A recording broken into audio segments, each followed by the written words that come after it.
Hello, hello. I'm just getting settled. We're going to give people a few minutes to jump in, to tie my shoes, because the weather overnight got a little crummy. We got 2 or 3 inches of snow, and everything's muddy and gross, so I had to change shoes when I got here. So now I look like this. We'll give folks a few minutes. We'll start at our normal 4 after. We'll get into it. If somebody could do me the obligatory audio and video check, that would be wonderful. All right. Hey, Wally. Good to see you, sir. I do need to eat something. I'm not going to be obnoxious like the one time I ate deer jerky the whole time. I need to eat a couple pieces of fruit. Get that done. I just got back from the gym, so video don't sound good. Thank you. Hey, Rodney. Good to see you as well. Thank you, Wally. Hey, Keith. Good afternoon. I'm going to find some water, too. I just got back from the gym. Best laid plans got messed up. Thank you guys for your patience in adjusting. Did have an illness in the family, stomach bug, but everyone is okay now. And so we had to readjust a little bit for the week. But all good. I'll take stomach bug over anything worse.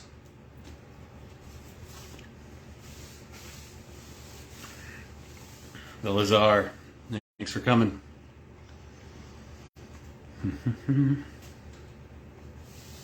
No tractor today, no. Not today. I went back, Keith, and found, I think the first 20 minutes did post to the Facebook group. I went back and watched it and was just that was quite a day. Real life, though. Like, that's literally how things happen sometimes. I'm going to grab a water real quick.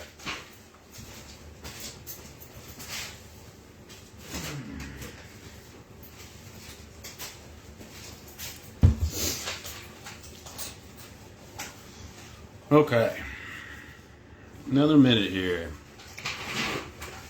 Good to see folks joining. Some new images up there. I see a couple familiar ones and some new ones. Where did you get sound from? In the spring we need tractor lessons. After watching that video, I think I need tractor lessons. My first real job as a kid, I was 14 or 15. I worked in a warehouse, and I drove around a forklift. I don't know if I was legally supposed to drive around, but I did. And so I got real familiar with that. I was very good at it. I enjoyed it. I did it for several years, all through high school. And what I found is I just started driving that tractor like 3 months ago. And what I found is it was fairly easy to pick up from moving the front end, but the driving is still an interesting challenge. So I'll get better with time. Opening up some labels. One of the things that's been interesting is, I gotta keep that.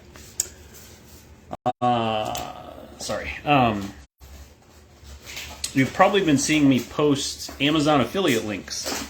I've had a couple people tell me over the years that I should do that. I held off on it for a while, and then I decided to try it out and see how it went. So it's been in trial run the last few months. I'm not a very good salesperson, and so it feels awkward to say, here's this thing that I use, and here's a link if you want to buy it. But the pro is that it's an interesting and good way for folks who may already be shopping at Amazon.com to go ahead and provide a little support. What's interesting is that regardless of what you go there to buy, if you use that link, apparently it still provides some benefit. And so I got my first payout of $30, and I used that to buy labels, $18 worth of labels. So these are the stickers that go on. So I print these here. The live insect stickers, and they're backwards, but live insect stickers. Each one of these goes on everything that goes out the door. And so I just use that money to reinvest in the business. So thank you to the folks that have used those links in the past. I can say they do work, good, bad, or otherwise, for Amazon, but we are there. So, all right, let's get rolling. I went past, rambled a little bit there, went past 4 after. So I can see comments up to Keith. Steve, I see yours. We'll chat about that in a sec. So just to set the table. Howdy, my name is Justin. I run Midwest Mealworms here in Ashland, Missouri. We do a live event in the Mealworm Farming Co-op group, ideally once a week. We had one scheduled for yesterday, had to adjust for some personal things for me. Family beats mealworms every day of the week. So I'm grateful for you guys for adjusting and for being patient with me as we had to do that last day reschedule. But we like to get together and chat mealworms, all things mealworm related, whether it's raising your colonies, starting out, issues you're having, successes. Please mention your successes. We love to have fun with those, and they're going to help other people. Every time we've had somebody chime in and say, hey, I started doing this and it's working well, other people have responded very well to that and have started to integrate it into their colony as well, potentially. So don't be bashful about patting yourself on the back. We'll all get very, very excited about that. If you throw a comment or question out and I don't acknowledge it, sometimes Facebook doesn't show me everything, so tag me in it, or if I don't see it and it just plain doesn't show up, I'll go back through after this post to the Facebook group and look at everything and make sure that replies get put out if we didn't address it in the conversation here.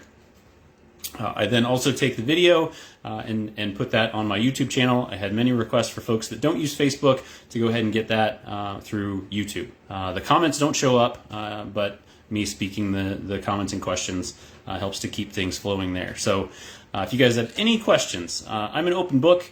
There's very little I won't talk about here at the farm. Ben is in the farm. Unfortunately, best laid plans yesterday. We were going to do it when nobody was going to be here. We'd be able to go in there. But if something comes up and we absolutely need to go in there, I'll throw the mask on. We'll go in, and Ben's in there with his mask on harvesting today. I think Leo's going to be here this afternoon for some pupa. I did some of that this morning. But any questions you guys have, start throwing them out there, and we'll start going down the line and tackling them.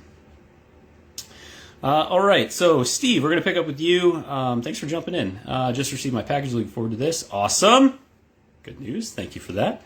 Wally, use that affiliate link. It all adds up. It does. I was surprised. Like I've been monitoring it just to see, what it does, and it is by no means a thousands of dollars raking stuff in. But physical, these were $18. And I'm using it for labels here to ship out more orders. So it definitely does help. Lucas, hey, have you talked about BSFL? I have not. Well, maybe we did talk about that last time. I posted a couple update videos, though, in the last few days.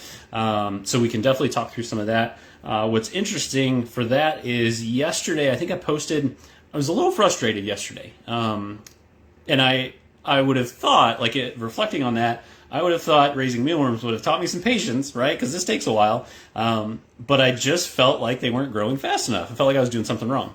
And a lot of people commented higher heat. So the 2 trays of black soldier fly larvae that I have, approximately 20,000, 10,000 in each tray, are in the grow tent. And this morning I put one of the small heaters that I have in there, and now I'm monitoring it, and it's around 79 to 80. It was low, surprisingly. So the room was at 75 to 77. With the cold spell that came through, it cooled off a little bit too much, so we adjusted that. But the grow tent was actually colder, which I thought was interesting. So it was good to get the sensor push unit in there to get the temperature.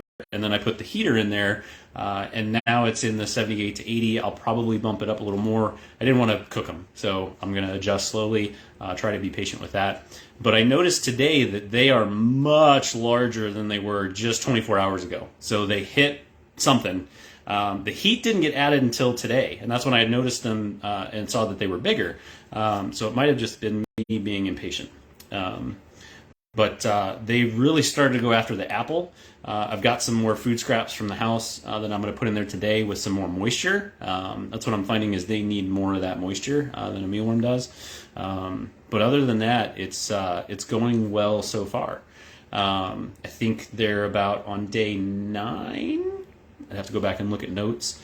And it should take them about 12 to 14 days in optimal conditions to get to harvesting size. So we will see. We'll see how that goes. But the intent is just to get familiar with them and start seeing how they do. Get an idea of how much maintenance it's going to take and what to do with them once I have them. So I already have a local person that reached out that's curious about purchasing some. I'd like to see how do I store them? How well do they store?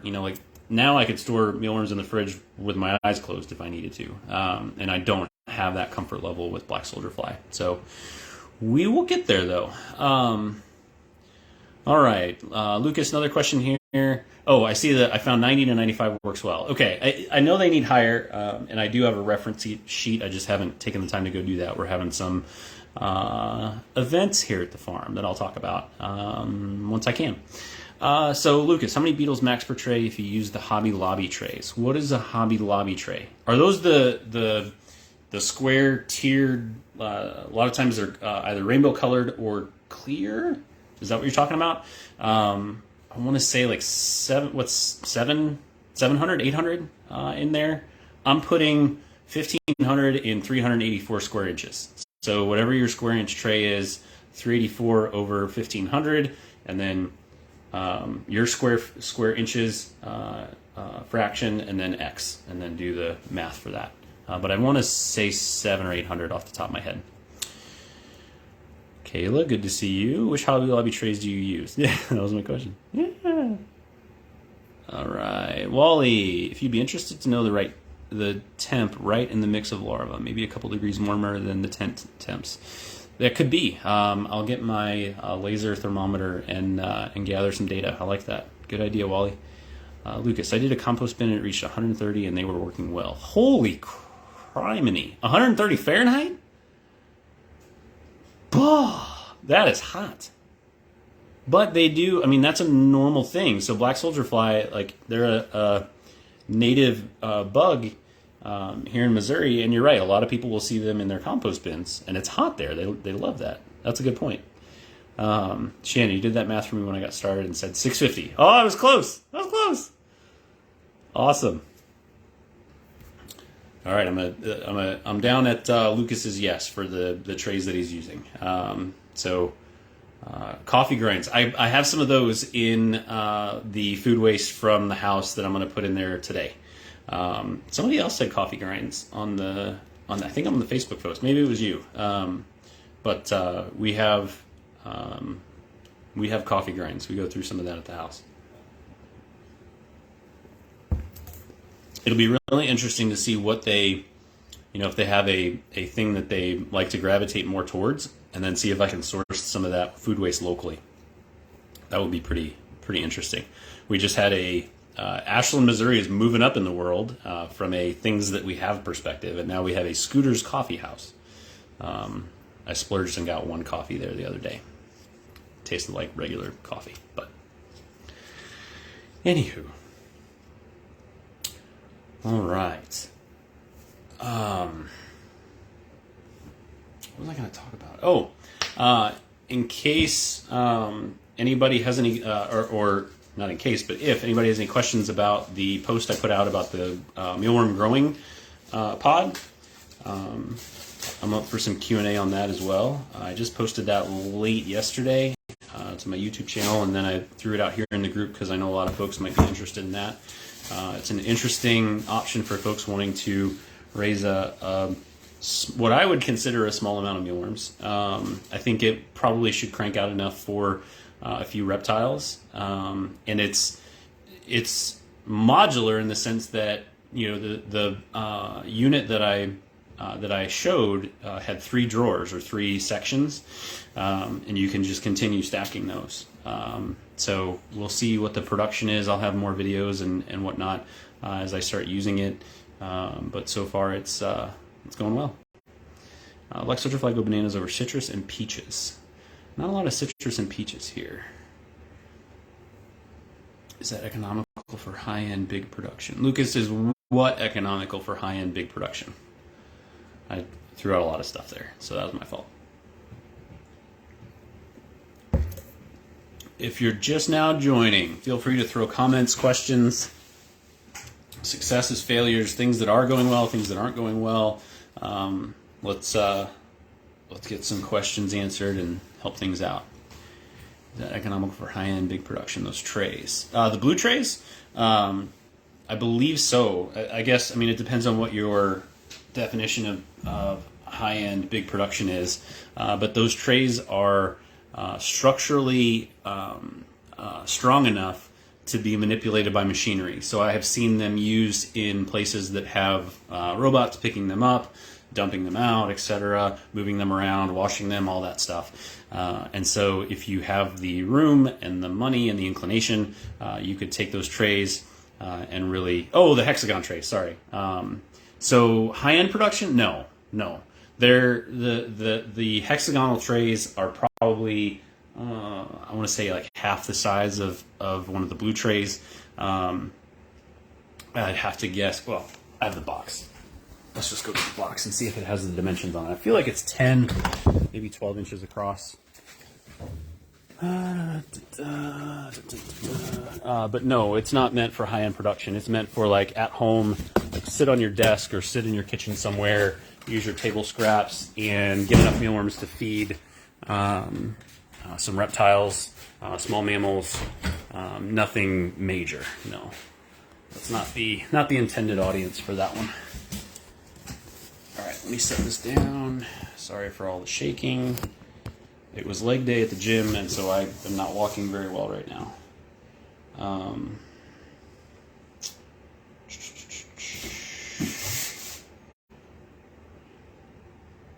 Ideal solution for poultry, wild birds, reptiles, fishing.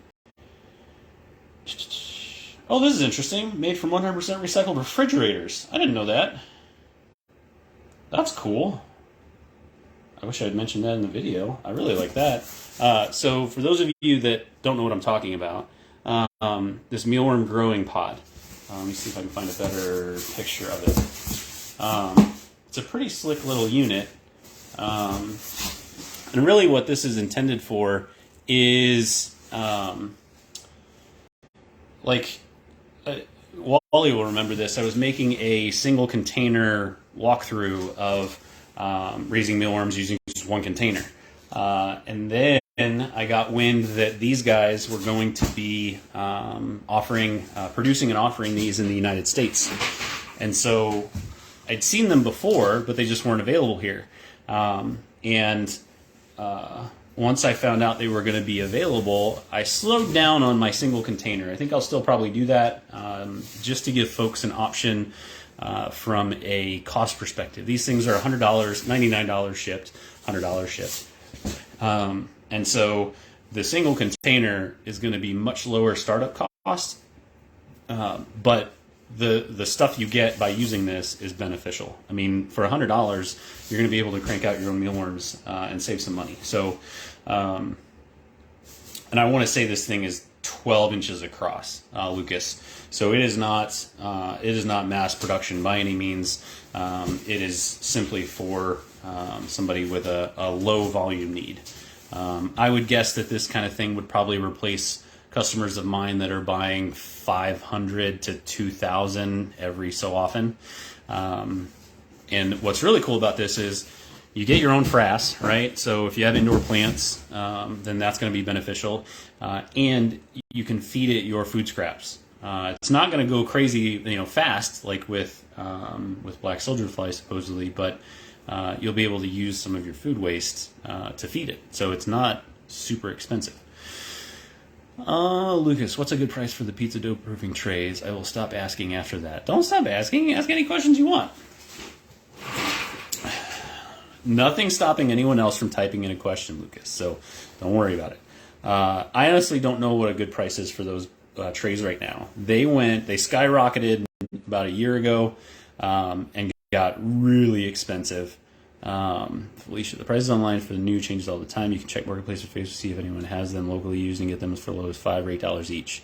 I think whenever I moved to the blue trays, I sold half of my white trays, and I think at that point I got $10 or $15 a piece, depending on how many the person bought. That was 2 or 3 years ago at this point, 2 years. And recently they were very expensive in the last 6 months. I think prices have come down. But I mean, what's a good price? A good price is what's in the budget, and if you can find a good deal for them. But Felicia's right. A lot of times, like whenever I listed them, it was pizza places just pinging me left and right, like, hey, I'll take them. So it's probably worth a reach out to some of those local places to say, like, hey, do you have any pizza dough proofing trays that you need to get rid of? I'm willing to purchase them for X dollars. Like, make an offer. The worst thing that they'll do is say no. So. Velazar, check the livingfarm.com or .eu. They were the first ones producing such product. I feel like they, was it this one? I'm familiar with Living Farms. That sounds familiar. I'll have to go back and look at their website. But yeah, there's a couple competitors out there, for this kind of thing. I'll be curious to see. So this product's available on their website, bugfactory.com. And Tractor Supply here in the U.S. Is a distributor of it. So you could go to your Tractor Supply store and grab it.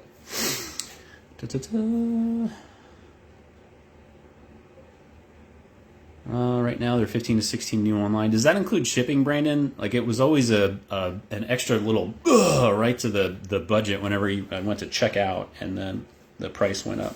Drove me nuts. I remember playing games around like, what's the price of 18 versus 21 versus 24, just to see what happened.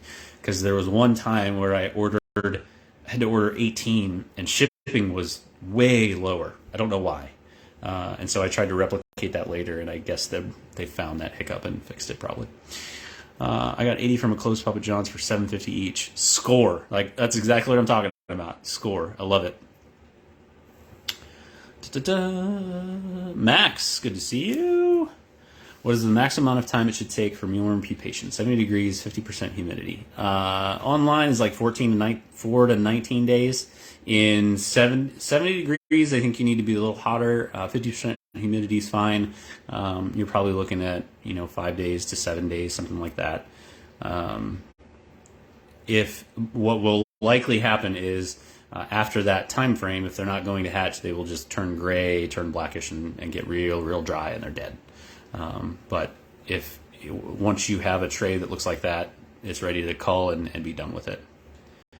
Shipping bumps them up to $18.24 each, depending on quantity. Okay, that feels like a lot. It does, but they work really well, and they maximize that vertical space.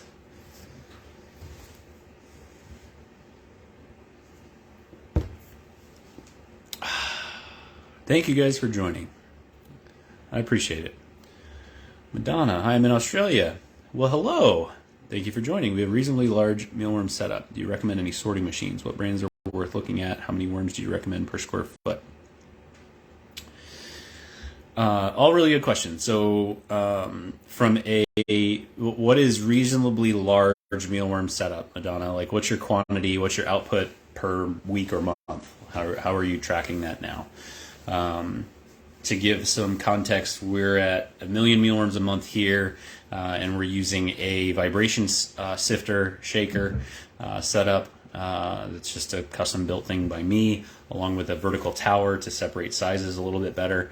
There's no the machinery involved is a vibration machine. It just vibrates back and forth. It's an exercise machine here in the U.S. But anyway.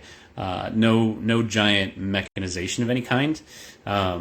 However, we are right at the tipping point of, like, it is taking a lot of hours to do what we need to do from a harvest and pupa collection perspective.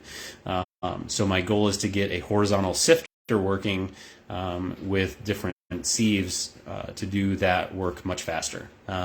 We had some really good success about a week and a half ago, and then I tried to make some tweaks, and it's not working anymore.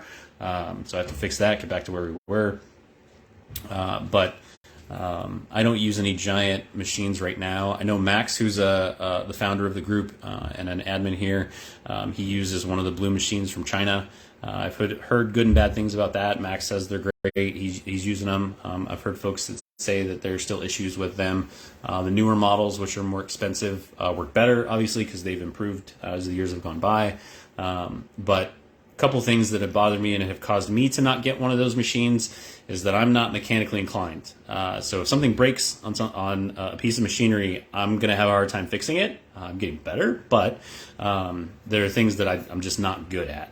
And so if I had to get that thing fixed, what I've heard from a support perspective is that it's difficult. So if you buy something from a manufacturer that's outside of your country, for example, the US to China, different time zones, you're going to be getting answers in the middle of the night, vice versa. I think you would have that issue in Australia as well. You might be less impacted if you bought one from China, if I'm doing my time zones correct. Maybe not, but that's one of the main reasons I didn't do it. I'd like to source something here in the U.S. that's easily replicatable, and then just blast that out so that folks can do that. What brands are worth looking at, I honestly don't know. I think that there are multiple different manufacturers of very similar types of machines, but I just don't have much experience there. I would try, so a couple things you could do. If you look at my YouTube channel, Midwest Mealworms, I've got videos there of how we sort, sift, harvest. It's very manual at this point, but I do have some recent videos of the new horizontal sifter. Once I have that thing back to working and it's keeping us going and improving things, then I'll have the time to get the blueprint all squared away, get all the model numbers, get the sieve sizes, all that stuff published, and I'll have that posted out there everywhere that I have a social at this point. So how many mealworms do you recommend per square foot? It varies based on age, size, and what you're trying to do. I need more context there, if you could throw that out there. Steve, rookie question, heating wheat bran in a 20 by 12 by 4 inch deep pan. How deep of bran in the pan, temp, and for how long? Did somebody tackle this one already? This one's a fairly common question. I don't do any heating here, but you're going to need, with 4 inches deep, you're going to need to go for a little while. Steve, let me take a note. One of the things I'd recommend, need a piece of paper. One of the things I would recommend is within the group, what we're going to try to do, a few folks have volunteered to do some documentation creation. And so we're going to start working on that. That's on me to get the group going. But one of the things that I want to try to do is just get a list of topics together of things that we can create documentation on, start building out templates that look familiar, that follow a cadence, and get those published to the co-op group in the file section. Everything's going to be available for free. There's not any kind of charge for any of that. And one of the things that I think would be really good is the heating and deep freeze temperature-wise, because I can never remember that in my head. I have, if I physically do it, I'll remember it. But I haven't physically done the heating in the oven of the wheat bran. So I will find out. It's in the co-op group somewhere, but I'll find out and come back and answer that with a comment. Heating question for Steve G. All right. Good question though. Wally. All right, so just to give everybody a level set of where I'm at, right now I'm at Wally's question on about using pizza proofing trays. How important is ventilation? If stacking, it seems ventilation would be minimal. Any way to improve it other than crisscrossing stacking? You're absolutely right. So those trays are intended to sit inside of each other. They have a little lip on the bottom, and then they sit inside one another, and you just stack them right up. There's no ventilation there. Couple different options you could do instead of crisscrossing. If you take a couple pieces of wood, just thin, I mean, you need structurally sound stuff depending on how tall you're going to go with this, but lay them horizontally, perpendicular, depending on your viewpoint there. Lay them so that you're basically just stacking your trays on top of each other. The problem with that is probably going to be, I used to stack the trays crisscross, and that wastes some space. But the problem with doing what I just described is that whenever you need to service those trays, you're going to be stacking and unstacking. So if you're going to stick with something like that, just build the vertical tower up so that you can slide those things in and out. That way you maximize the space. It becomes easier to service those things, and you don't have to worry about losing any of that space from the crisscrossing. The other benefit to building that tower is that it's more structurally sound. When you bump into it, you're not going to knock everything over. By experience, I know that the crisscross method has that detrimental flaw that you will knock things over. I got plenty of airflow. Yep, racks for those who have them spaced 3/4 inch and they get plenty of airflow. Good response, Felicia. Donna. So we're at Donna Hall. I keep getting these tiny gnats appearing out of nowhere. Why and how do I keep them from hatching? I change out my fruit and heat my bran. Can't figure this out. They're probably in the substrate at this point, and if you've got flying things, they've reproduced, and there are probably eggs in the bran you're using that's with your colony now. So you could swap all of that out potentially to try to get rid of that, and then start fresh. Start over with treated bran. Treated being heat or deep freeze, not like chemically treated. Don't mess with that. But it sounds like they are probably in that phase where they have laid eggs in random various places, nooks and crannies, things like that, that they're going to be coming out for a while. So strips, those simple fly strips, those things are going to be good as well to catch them in that flying phase. But more than likely, that's going to be where you'd want to tackle if you aren't able to change out your substrate, because they probably have that in there as well. Or you probably have eggs from those in there as well. Madonna, thank you. You're welcome. You're welcome. Thank you for coming. Good question earlier. Gerard, good evening, Justin. Does mites have a growth issue on mealworm growth? Yes, if mites are present, mites reproduce faster than mealworms. The mites will take over a colony, and they will kill the mealworms.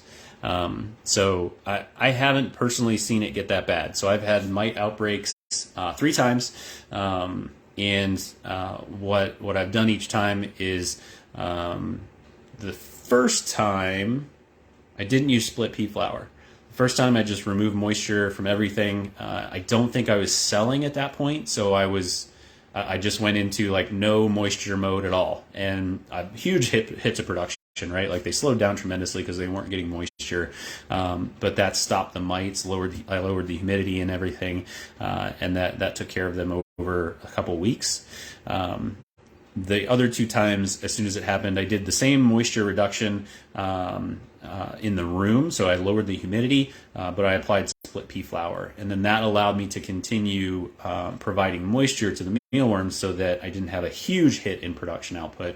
And I was able to take care of the mites. But they will take over a colony, and they will kill mealworms once they get to that point. It seems like they're a nuisance. Like they remind me of, up to a certain point, they remind me of those fish that attach themselves to sharks or whales, right? Like they're beneficial, but mites in this sense, from a mealworm perspective, once they get to a certain population density, they overtake the colony and it's gone, and it's not worth. It's unsalvageable at some point.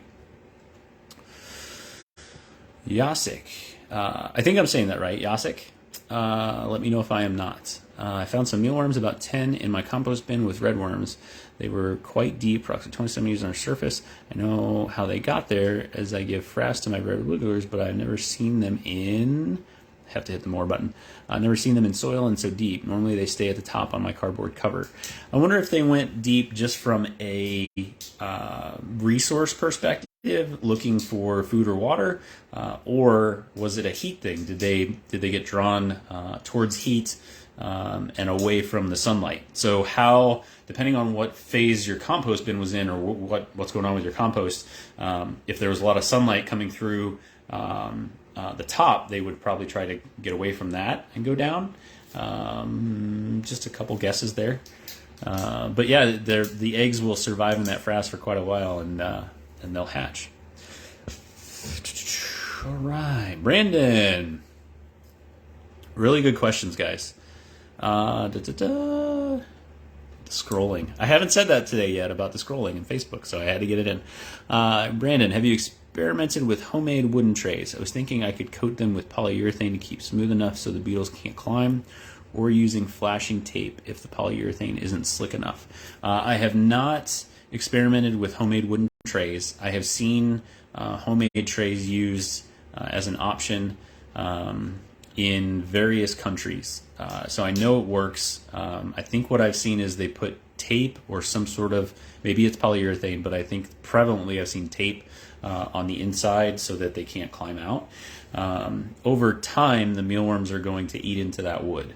It's going to take a while. Like, they won't do it overnight, but you can raise them in there. But over time, those trays will be deteriorated enough, so that's something to watch out for.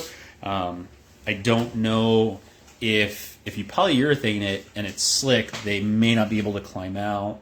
I'm not familiar enough with polyurethane, but it provides a smooth finish. Is it smooth enough for no finger holds for the mealworms to get out? I don't know, but it's worth a test.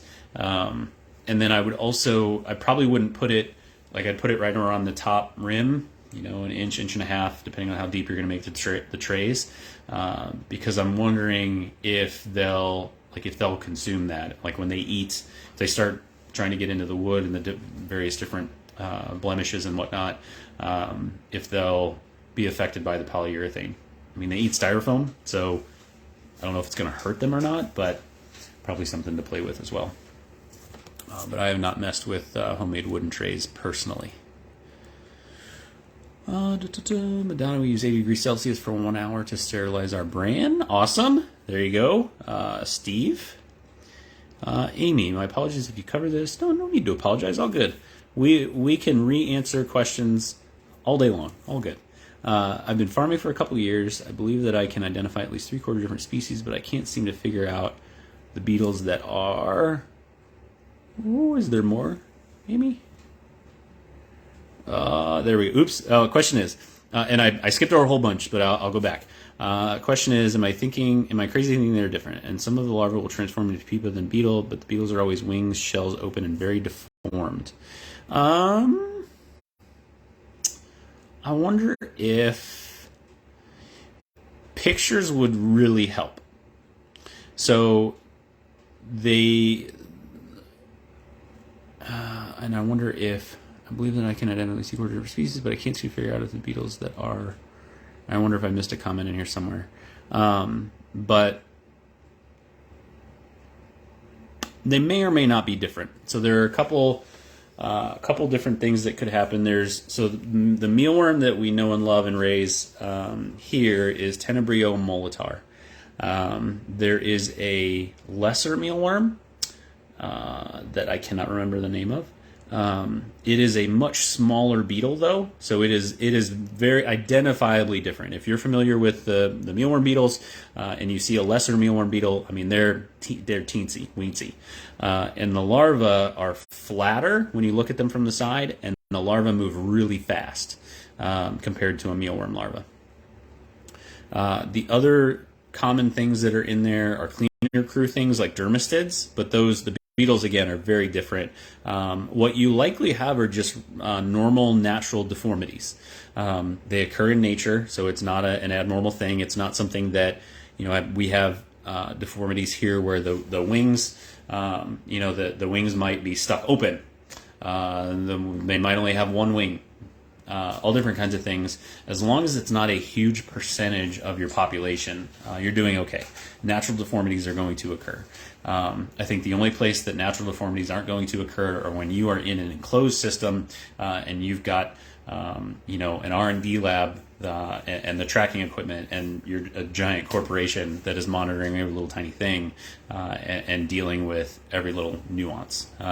So I don't get too concerned about that, but pictures would help. So if you want to, if you're comfortable posting that in the group, throw out a picture and say, hey, here's what my concern is. The visual will help the group kind of take a look and give some feedback. If you want to send that directly to me, you can, Justin at MidwestMealworms.com. Happy to help and look at that, but definitely a good picture would be helpful. Okay, I got to scroll back up here. Wally, 175 Fahrenheit for the 80 degrees Celsius. Good job, Wally. Thank you for the US adjustment. Maybe someday we'll just switch over, right? Lucas, any info on ways to improve superworm growth time? They take forever. No, superworms drive me insane. I've tried multiple times to get them going, and I really had an issue. And I think, so Justin, another Justin, down at, give me a second, Sunshine State Worms. So they sell all sorts of insects, and he helped me out. I've gotten superworms from him in the past. I'll probably get some more here soon. And I use those for my local customers. I don't have them on my website right now because I've just struggled so much with them. But he helped me out with a couple things. Keep the substrate from being very deep. So I was going real deep, and what I found is I was overfeeding, and I was getting buildup in the bottom, and I was getting a little bit of mold. And I had my humidity in the room really high. I was at like 70 to 75%. So I've lowered that down, and I've minimize the depth of the substrate down to like 3/4 to an inch, and so far things are going better. So I don't know if that's optimal for their growth. I feel like supers needed a little warmer, but I have not delved into that because my main focus at this point, Lucas, is to get mealworm production maximized. So my goal is to get 2,000 blue trays of mealworms in rotation in that room constantly, and so we're building up to that, and that's where my attention is for the most part. That being said, I do keep them just to be familiar with it, and with the goal of in the future getting them ramped up. So more to come on those. It's probably going to be many months though before that is some main content and some main stuff that I focus on. Annette, welcome. Madonna, I used baking trays. Yep. I've heard some people use disposable foil baking trays. Yes, you can use those as long as anything that has a clean vertical side, they will be contained in. If it's something not dense, and what I mean by that is like something that comes to mind is like a styrofoam container. Those sometimes on the inside are slick enough that they'll have trouble climbing, but they're going to eat that. They'll eat into it. So it does need to be something really dense, hard, right? Like wood is a good structure that unless there are blemishes and problems, it's going to take them a while to mess with that. Plastic of any kind, aluminum, metal, those should all work just fine as long as you keep the sides clean. Yasek, use sellotape, packing tape. I made some boxes with mesh, and they are great as they can't climb on the tape. Awesome! Love it. Thank you, sir. And I say sir because the only Yasek I've ever met was a sir, so I apologize if that is incorrect as well. Marissa, how do you apply the split pea powder, please? Is there a specific ratio to use? Velazar got us 10% for heavy invasion. Heavy invasion, I like that. Well, I don't like it when people have grain mites. That's not what I mean by that. I like the term. It feels like when I've had the mites for the other 3 times, it feels like my colony's being attacked, which it is. That's a really good way to look at it. 5 to 6% for medium invasion, and 3% for safety and prevention. I love it. So I don't have anything to change there. What I will say is that I am getting to a scale at this point where I'm going through bran pretty quickly. My substrate right now, I use wheat bran and wheat mids. And it's going to get to a point where I'm not going to be able to keep up with the deep freezer. And so at some point, I am going to have to start proactively putting split pea flour into the trays. And what I've found so far is that really the only way to guarantee I'm getting 3%, 3 to 5 would be the goal, just to have fuzzy math there in each bin, is to just manually add that the amount needed. So once we get there, I'll post and have all that out there. I'll be scared out of my brains for that, but it'll come. Sue answering the info about the bugs. Sue, I'm glad you're here. As soon as I saw that, I thought of you. Whoa, sorry, I moved the thing.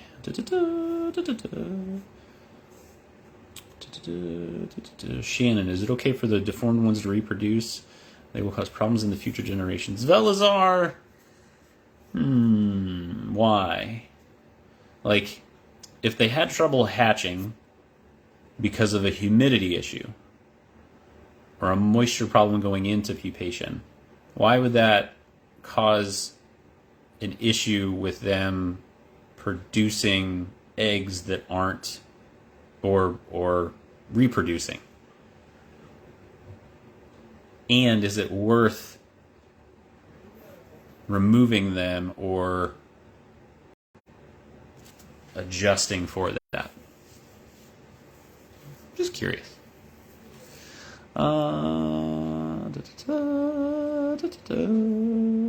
Karen, how deep should the substrate be for mealworm eggs? We are at like 3/4 of an inch to an inch in the beetle trays of substrate, and maybe a little lower. So we started using wheat mids in the beetle trays because the mids sift faster. It's strictly from a labor perspective. It is easier to separate out the beetles from mids versus bran because it just takes less time.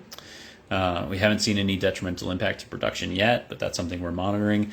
And so it's going to be not as thick for wheat mids because wheat mids are more of a dense product. They have more powdery stuff in them than wheat bran, which is just pure flakes. So that's also going to impact things. If you're using something that's more dense, like wheat mids, for example, you don't want to go too thick because it's just going to compact down. It'll be harder for mealworms or beetles even to go down and mess with anything too deep in that scenario. So 1/2 inch for something that's really dense from a beetle perspective. And then what we're doing now is once the beetle trays are swapped, we're adding substrate into that to help it last long enough to get to harvest without having to add more. It's not an exact science right now. That is something we can improve because we do add some from time to time, but we'll get there. Gerard, is there a high protein feed for worms to grow larger? I know there is an insect growth regulator, but that makes them sterile. And also I saw red mealworms. Guess those breeders give them some dye to...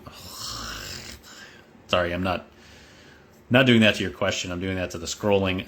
Some dye to change color.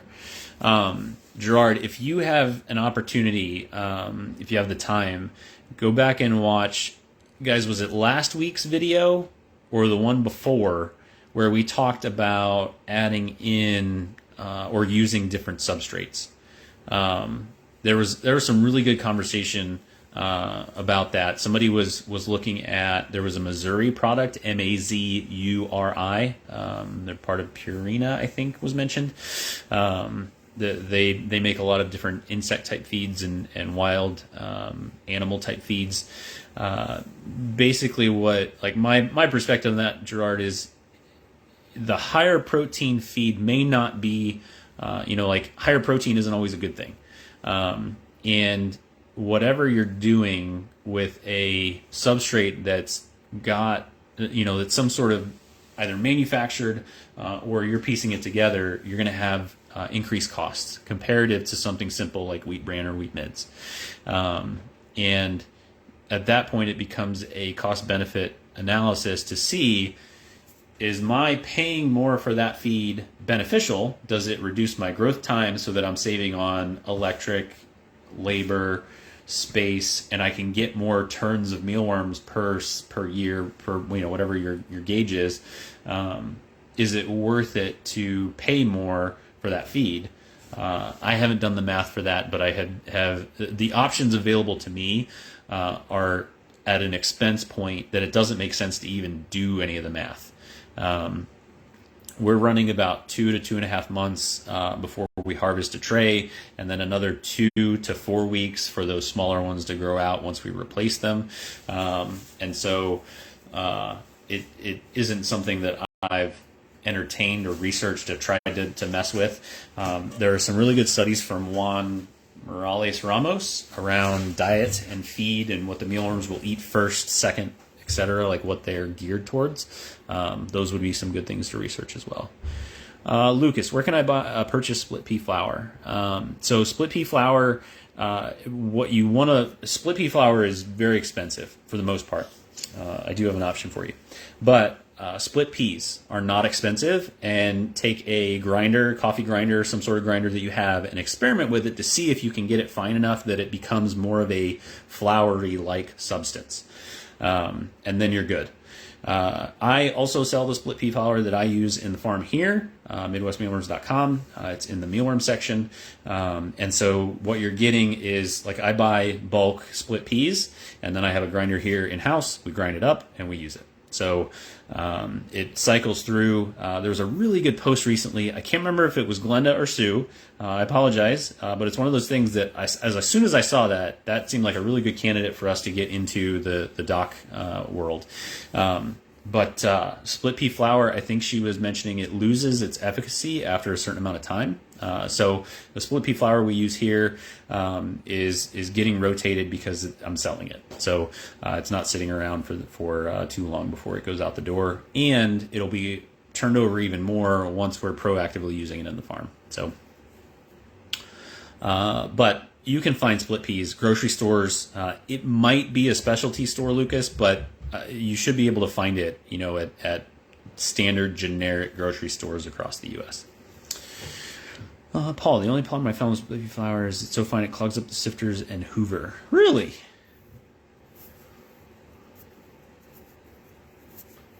I'm trying to think back to the last time that I used it, Paul, and you might be right. I don't not believe you. I'm trying to remember if I ran into that problem or if something happened and then I couldn't vacuum and this was why. Oh, that's really good info. I didn't think about that. Anyway, Felicia, grocery store, if they don't have powdering split. Yes. Gerard, what type of insect spray do you use for spiders? Because I'm too scared to use any pesticides. It is an insecticide. I will have to go find it and reply to this. So 3 or 4 years ago, I had an outbreak of dermestid beetle in my colony to where it got into the insulation in the wall. It was bad. And I moved my entire colony out of that building and had a professional exterminator come in, and the product that they used is what I now proactively spray both on the outside of my building and then very, very, very, very, very carefully along the perimeter of the inside of the insect room. Very carefully. Okay? But I'll reply to that here. It's a standard thing that any normal you don't need a license. There are some things you have to have a license to be able to purchase. This is just your standard run-of-the-mill insecticide, but it worked for what I needed to do at the time. So I'll get that in comment reply here. Gerard insecticide. And it's going to seem very scary when you do it. Take proper precautions. Treat it, with care, and watch your overspray. That's the big thing. Velazar, do not go over 3%. This will slow the mealworms, damage beetles. They carry bad genetics. Huh. Okay. Very cool. Marissa, time check. We're at 3:23. We've been having fun. Time is flying. I can go a little over, probably about 15 minutes. And then it's getting late. I have to get a couple orders, special orders to the post office before they close. Marissa, can you explain what wheat midds versus bran is? I'm a noob. How do I find it, please? So, yes, wheat bran is the outer, as I understand it, the outer part of the wheat when it's grown. And what wheat bran is it is a byproduct of here in the U.S., we don't use the whole end or whole structure of wheat. We piece it apart. I won't get into all that. We piece it apart. And so the wheat bran is a byproduct that's not integrated into the food that's being made.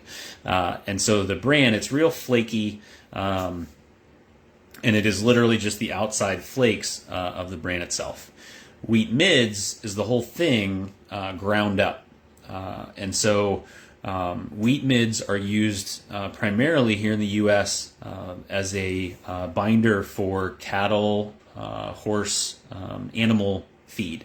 And so what it contains, it's I don't want to say dirtier than wheat bran, but what we're finding is, like we'll run across a random, whole piece of corn, pieces of hay.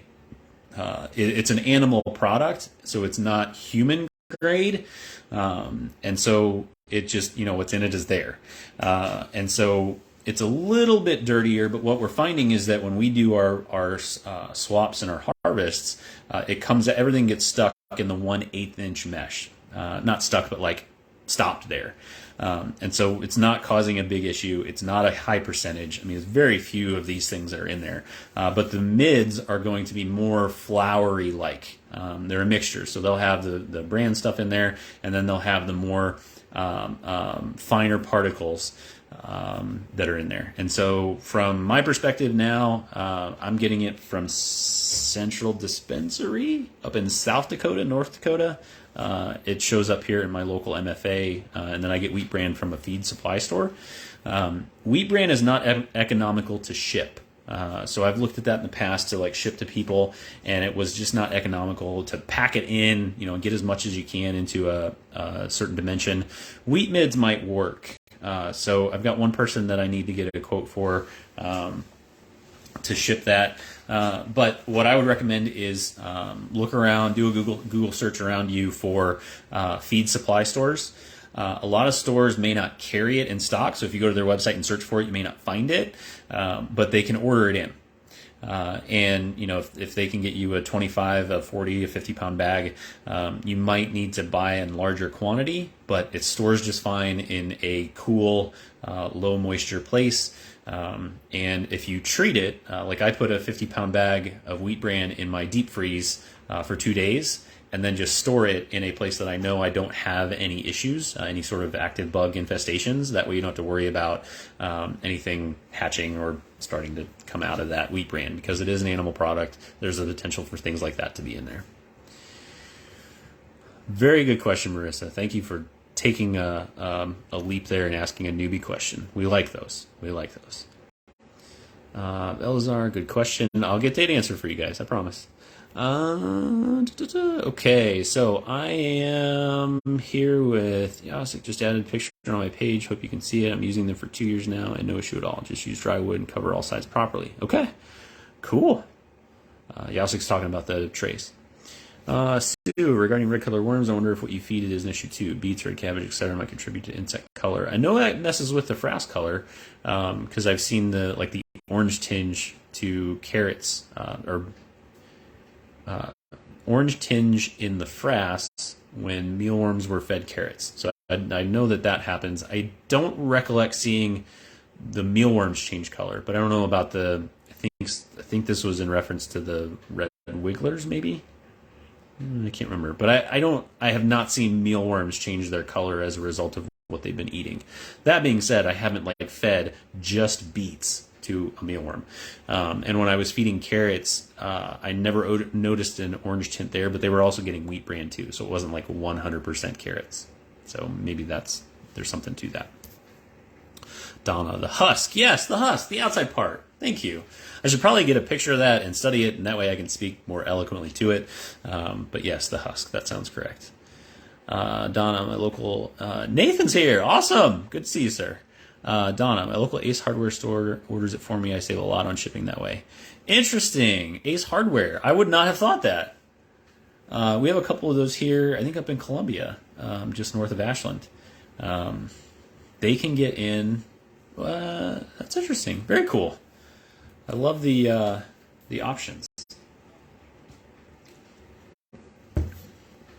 All right, so we are 1 minute to close, so I'm going to keep going. I've got another 10 or 15 minutes here. But for those of you that might be needing to wrap up, thank you guys for joining. Everything here is recorded by Facebook, so it'll post there after they process it, churn through it, make sure we haven't done anything bad. And then this will post to the group.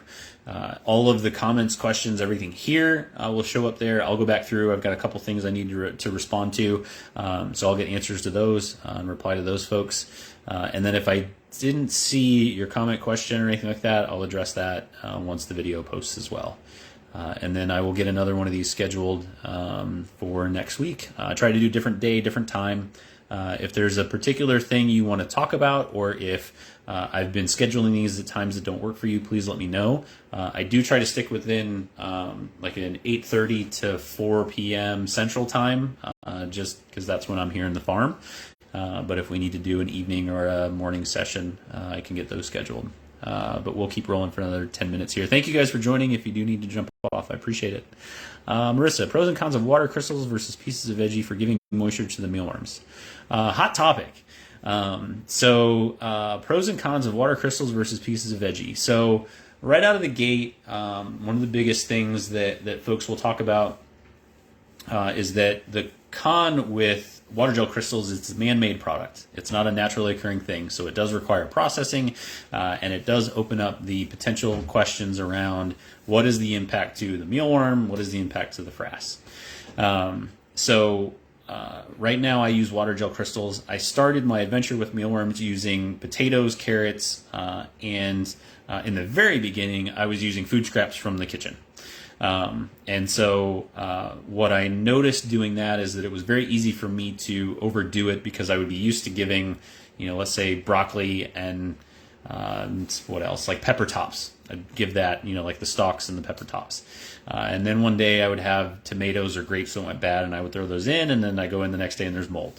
That's just me not paying attention and doing something out of non-habit. There's the potential for variance there.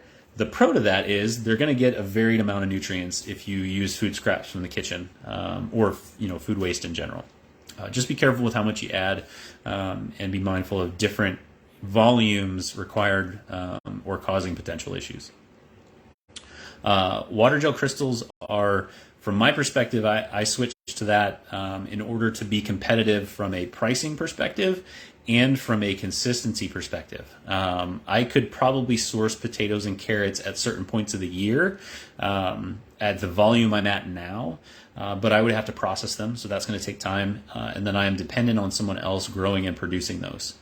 It became a pinch point for me to procure the things I needed at a consistent and low enough price to stay in business, just flat out. So potatoes, at some point there was a flood. Lucas, I feel like, I don't know if you're still out there, Lucas, but I feel like at some point I commented or posted or maybe made a video of like potato prices doubled or tripled or something. And I think Lucas commented and said, yeah, there was a massive flood down in the southeast where a lot of the potatoes come from. And so that it's a commodity, it fluctuates. So then I started researching, and I started using water gel crystals. I'm an advocate of that because I have not seen detrimental issues with either the mealworms, the colony, or the frass. And what I would say is I am open to that changing. If somebody finds, hey, water gel crystals are destroying XYZ because of this, I'm open to change. So I'm not saying that that's all I will ever use. But the pros to water gel crystals are it's super simple for me to make a batch. So right now I make a 10-gallon batch, 10 gallons of water to 2 pounds of water gel crystals. I think it's 10 gallons of water. And I use that up in about 4 days. And then I find it's also very easy to provide consistent amounts of moisture, a handful, a full handful for a large tray, a full patch packed with mealworms, half of a handful for the beetle trays. It's just a very consistent way to provide moisture. The analysis on mealworms has led me to believe that for anyone that is going to feed those insects to the reptiles, the chickens, the small mammals that they love and take care of and have raised, I'm comfortable feeding water gel crystals to those insects because the water gel crystal itself is going to be out of their system within 72 hours. Anything that an insect eats is going to be gone from a mealworm perspective. Anything that they eat will be gone within 72 hours. And by the time a mealworm arrives at a customer's door or their post office or their business, the mealworm has expelled whatever's in there, and so it's safe at that point to feed to whatever. That's another reason that I really like the water gel crystals, is that there are things that are allergic. Like you don't feed, Wally, if you're still there, citrus to reptiles, right? That's a thing, if I remember. And so if I, was randomly feeding, food waste, and a bunch of mealworms got citrus, and then that citrus ended up getting to a customer the next day, it'd have to be a pretty hurried thing. I could potentially hurt somebody's reptile. And so water gel crystals, from my research, from feedback from people, and from the lack of any issues from customers, have given me a very confident process here that is also cost effective, both from a preparation perspective, having it on hand, and just purchasing it.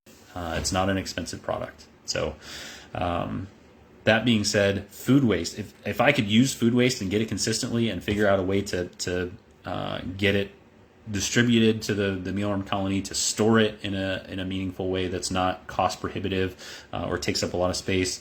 If I can find a way to operationalize that, I would be all over it. And it's what my intent is with the black soldier fly, because if I can find a way to do it for the black soldier fly, then maybe I'll be able to fall into doing it for the mealworms. So if there's a way, I would love to switch so that it's more of a use of waste than a man-made product that has to be made. So lots of info there, and lots of people here probably have some feedback there too around that. I would say the other thing I'd recommend is head to the group and just search water gel crystal and see the post there to see feedback from folks in the past. A lot of different points that have been said, pros, cons, etc. So all good stuff. All right, so we got time for a few more.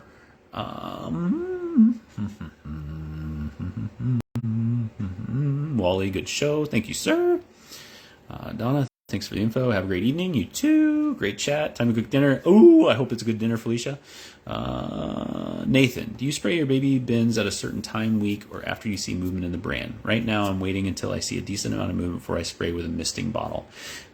So we start spraying 1 week after beetle swap. So we usually do beetle swap where we take the beetles out of the brand that's egg laden at that point and put those beetles in a fresh tray with fresh brand and let them start partying hard.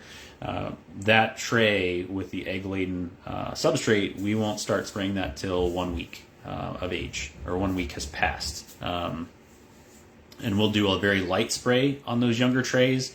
And then as we get to the like 2 week old, 3 week, 4 week, we will spray more in each subsequent age bracket. And the goal is to have it be gone within 24 hours. For the most part, now that we're at 50% humidity, for the most part, the moisture is gone within a few hours. So we could probably do that more frequently if we wanted to, but time, labor, etc. Donna, you could become a potato. Yes, I could become a potato farmer. I already do too many side experiments, Donna, so I should probably not get involved in that. One of the more recent things that I stopped myself from doing was integrating quail into the operation here. I'm going to do quail at home instead. So I very, very firmly believe that there's a really cool way to integrate the culled beetles, the culled larvae, integrate that into a feed mechanism or process with poultry. And so I'm just going to get some for home, keep them separate from the business, not in this physical building either, and just feed them some of the culled stuff and see how that goes. So I have to control that though, because sometimes I get carried away. Max, having a hard time sourcing the 1/12 mesh screen for a tower. Any suggestions? eBay. I got a guy. So I bought. There's a person on eBay, Koha something. I will respond to this, Max, and get you the user ID. But he runs a business and sells on eBay, and he will cut to size whatever you need if it's not listed already, and just tell him you need 1/12 mesh screen in this size and how many. Like, do you want 10 pieces of it? Do you need 100? And then he'll make a post for you. Very reputable seller. I've used him multiple times, and so I'll get you that as a response here. Max mesh screen. eBay guy. I got a guy. All right. A couple more here. Larissa, you are a wealth of information. Thank you. I've been doing this for a long time. So, and what I'm doing now is going to change. I've actually made a lot of improvements and changes from feedback from folks here as part of our back and forth. So, lots of good information here, and hopefully a lot more to come. So we will go ahead and start wrapping things up. But thank you for that, Marissa. I appreciate it.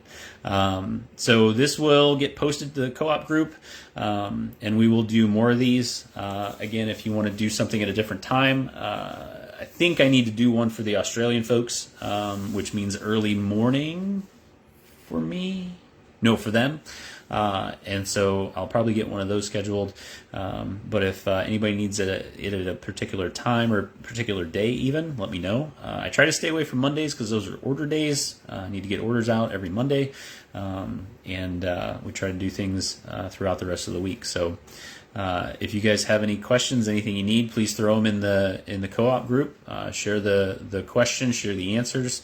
Definitely post things that are going well as well, so we can all start to improve off of your successes and share in that. Gerard, I sent my beetles to a chicken farmer, and since the chicken egg shell had become harder, I guess the dead beetles have some sort of calcium feed for the chickens. Yes. Ben, who works here, he takes beetles over to his parents' chickens, and they actually started laying more frequently. It's a nutrition boost is what it turned into, right? And chickens naturally go after insects. They go scratch and dig and find insects. So it's a good thing to add into the mix. Don't overdo it. Make it a percentage, a small percentage, but every little beetle helps probably. So awesome. Well, thank you guys very much. I hope you have a great afternoon, great evening, great morning, and we will do this again soon. I appreciate all the questions and all the feedback. I had a blast. Hopefully you got some value out of this, and we'll see you again soon. Bye.